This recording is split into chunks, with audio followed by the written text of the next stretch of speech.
went to a church today and the sermon was on modesty.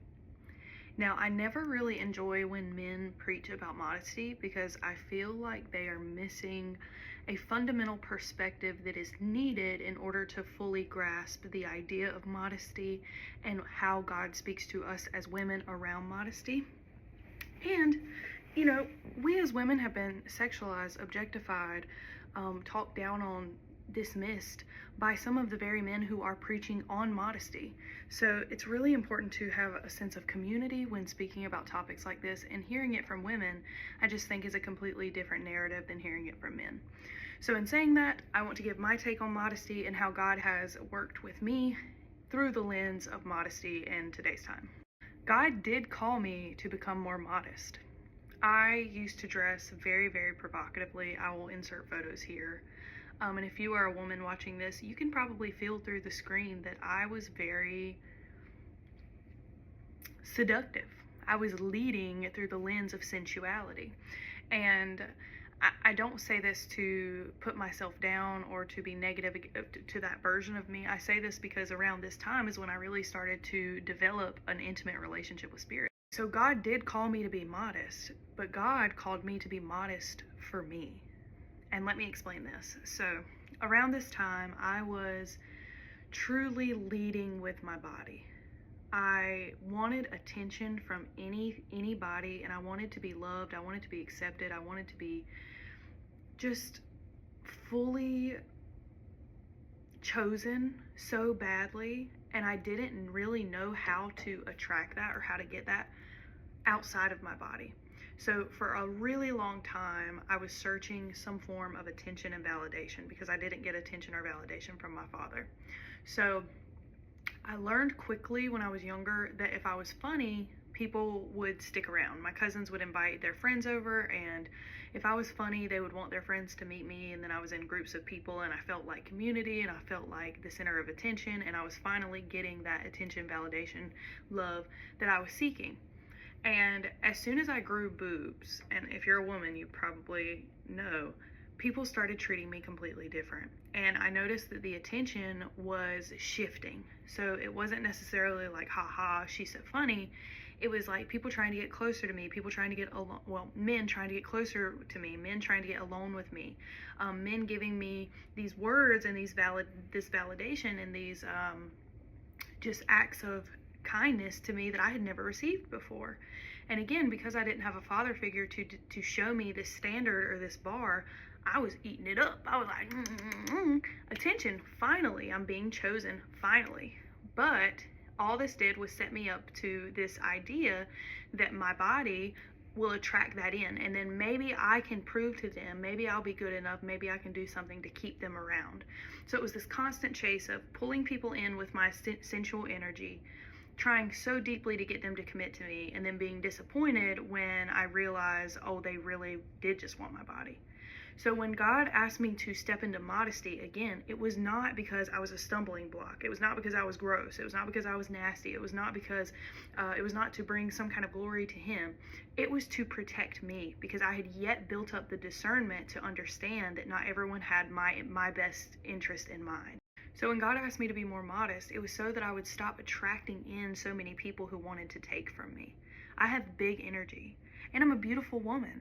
So I was attracting all the wrong attention. I was attracting all of the wrong just ideas of what it was to be loved, to be given to be chosen. I wasn't really being chosen. I was being taken. You know what I mean? And so whenever God, kind of put on my heart, like, hey, let's cover up some. Again, it wasn't because there's anything wrong with my body. It wasn't because I'm nasty. It wasn't because I'm shameful. It was to protect me. And I did notice a big difference whenever I stopped presenting body first and I started presenting me first, who I am.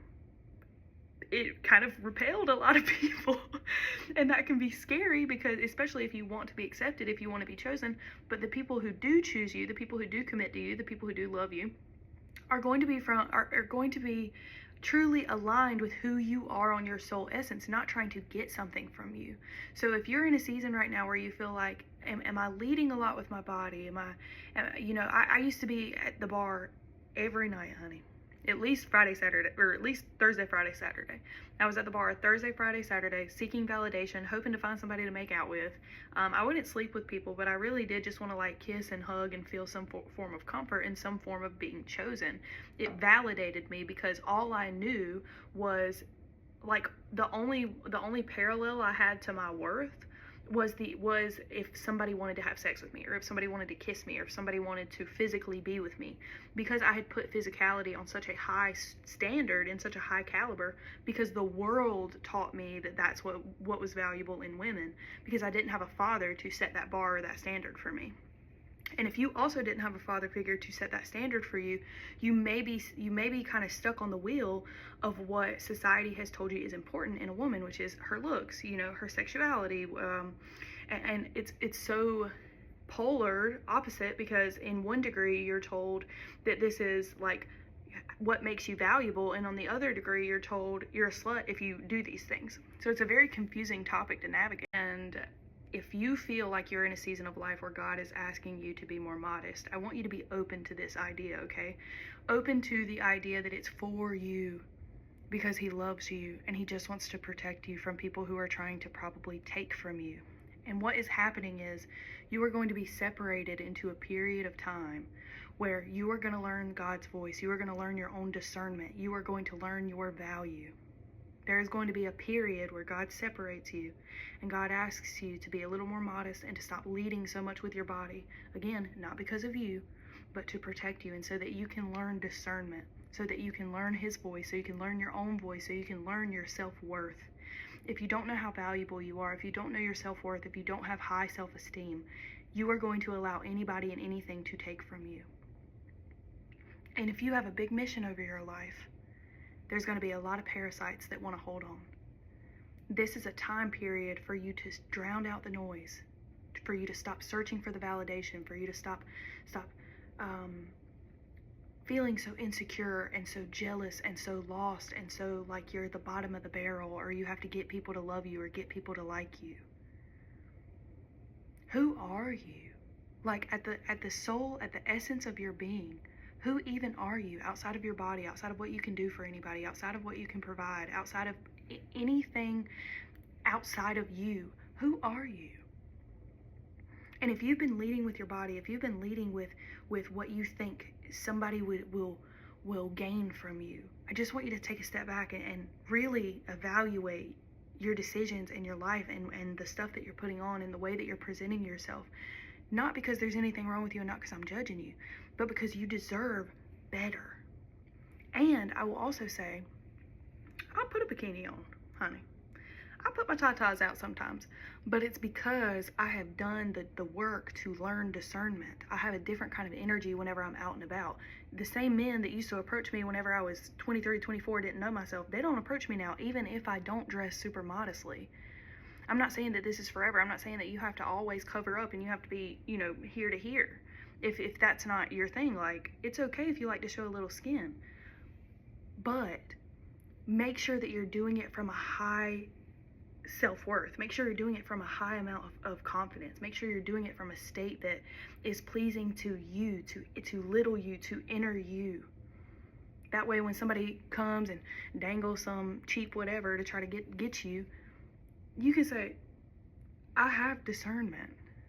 I'm not going to entertain this. This is a distraction in my life's purpose. This is just something somebody's going to try to feed me some compliments, buy me some cheap flowers, just to have sex with me. I don't have to live in that paradigm anymore. I get to decide, I get to choose, I get to say no. But you may not know how to do that yet if you haven't built up your self-worth, your self-confidence, and your inner voice. So again, if God's asking you to be more modest right now, it's just for you. Because he loves you that much, and he wants you to be able to learn these things for yourself, and he wants to be the father figure that you never had. He wants to build up your self-worth. He wants to build up your self-confidence. He wants you to learn your voice. He wants you to learn your sacred yeses and your sacred nos. He don't want you to be so excited by little stuff. Maybe he has a kingdom spouse out there for you, and you're kind of settling right now because you think that that's the love you deserve, when you deserve so, so, so much more. But you don't even know that more is out there because it wasn't mirrored to you. There is somebody out there who will accept you, love you, validate you, commit to you. But it starts with you. When you can do all of that for yourself, you're not so fragile. You're not sitting on the sidelines like waiting for them to mess up to validate what you already believe about yourself, which is that you're not enough, or that you're replaceable, or that your body is your value. For the longest time, I thought that all of my value, all of it, all of my value was how I looked. Was if somebody wanted to have sex with me. Was if I could keep somebody around long enough because I'm beautiful, because I put such a high caliber on my beauty. That is one of the main reasons I talked to my mom about it, because she always wants to tell all of how beautiful she is, and I'm like, and smart, and funny, and kind. Because if all you hear your whole life is how pretty you are, you will start to believe that that's all that is like interesting about you. That's all that's valuable about you. And then we see it in media, we see it in movies, we see it in songs, how much value and how much importance is placed on a woman's looks or a woman's body. You are so much more than your body. You are so much more than your body. Lead with your spirit. Lead with your voice. Lead with your creativity. Lead with your kindness. Lead with your intuition. Attract people that really do give a shit about you and that want to be around you and that love and value and respect you. And then put your body out there a little bit, honey. Ain't nothing wrong with it. Truly, I'm being serious. Ain't nothing wrong with it. The person that comes to mind when I think about this is Keke Palmer. Beautiful woman, but a woman of integrity. And she shows off a little bit. But she has discernment, and you can tell. There ain't nothing wrong with showing off a little bit. If you're in the gym and you working out and you want to go put your little bikini on because you've been working real hard on your body and you've been loving on this temple and you've been eating it up, you've been worshiping it, that's fine. It's whenever you're searching for that validation first, or whenever you feel like your body is the only thing that makes you valuable. Do you see what I'm saying? You are so much more than this. You are so much more than this. This is just the cherry on top. Your beauty, honey, is just the cherry on top. And you are beautiful. That's another reason why you got to be careful. If you're beautiful and you're smart and you got a big intuition and you got a big life mission over you, there's going to be so many leeches and so many people that want a piece of it. Discernment is your best friend. And you cannot have discernment if you do not spend time alone and time with Spirit. You have to learn Spirit's voice so that you are not constantly operating from a state of anxiety. So you are not constantly operating from a state of low self-worth. And I work with a lot of women. Who are assault victims. And I know for me, after I was assaulted, it warped my perception on my identity and the way that I viewed myself and the way that I viewed other people. And it was really hard for me to believe, to trust, and to relax into the idea that there are people out there who want me for me and not just trying to take something from me or hurt me. I was actually at a church. I'm not going to go into the details of where with who, but I will say I was at a church a few years ago, and the pastor's wife, it was a trick-or-treating event, and a child walked by. Mind you, she was a child. Probably about 12. She was probably about 12 to 15, somewhere in that range. You can't really tell now. But she had a pair of like Daisy Dukes on, her little butt cheeks were hanging out, and a tube top that she had tied. And I mean, it was very bold. And the preacher's wife said, that is just so disgusting. I cannot believe somebody would leave their house looking like that. What is just wrong with people? And I'm sitting here thinking, that is a whole ass child. Obviously, she ain't got anybody guiding her. Obviously, she doesn't have anybody to talk to let her know that she doesn't have to present this way. Again, not because there's anything wrong with the female form, but because she was a child who was hypersexualizing herself, which should be a red flag, not something to judge. And if that was you, if you were a child who was hypersexual and you hypersexualized yourself and you got a lot of attention from guys or you got a lot of attention from older men by presenting yourself this way, I just want you to look at the relationship that you have with your father and the relationship that you have with yourself and the relationship that you have with Spirit. It may be built on a foundation of misogyny, objectification, and sexualization. And none of those things are your fault. None of those things are your fault. But you can take the wheel back and you can say, I don't want to live my life like that anymore because I'm not giving you something to feed on anymore. Let me go back into my hole. Let me go back into my mind. Let me go back into my relationship with Spirit. Let me rebuild this foundation on safety. Especially if you didn't have a father, and especially if you were an SA victim. Your nervous system, your reality, everything is probably running on the paradigm of fear, of anxiety, of waiting for pain or hatred or tensing. And God needs you to soften to be able to receive the miracles it is that He is trying to give to you. God needs you to soften in order to step into the woman that you were made to be. And it's really hard to soften whenever you are still living from the paradigm of the version of you that was hurt, assaulted, or abandoned. You're not that woman anymore. We have to move through it together. And we can. Because you deserve all it is, all of the riches, the abundance, the love that God wants to give to you. As you are. So if you stuck around this long and you were interested in my take on modesty, that's what it is. It's for you. It's for you. Learn Spirit's voice. Learn discernment. Build your self-worth up. Don't accept crumbs. Say no.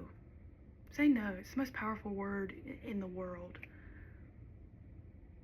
Learn your value. You are so, so, so valuable. Thank you for spending your energy with me, and Godspeed on your adventures.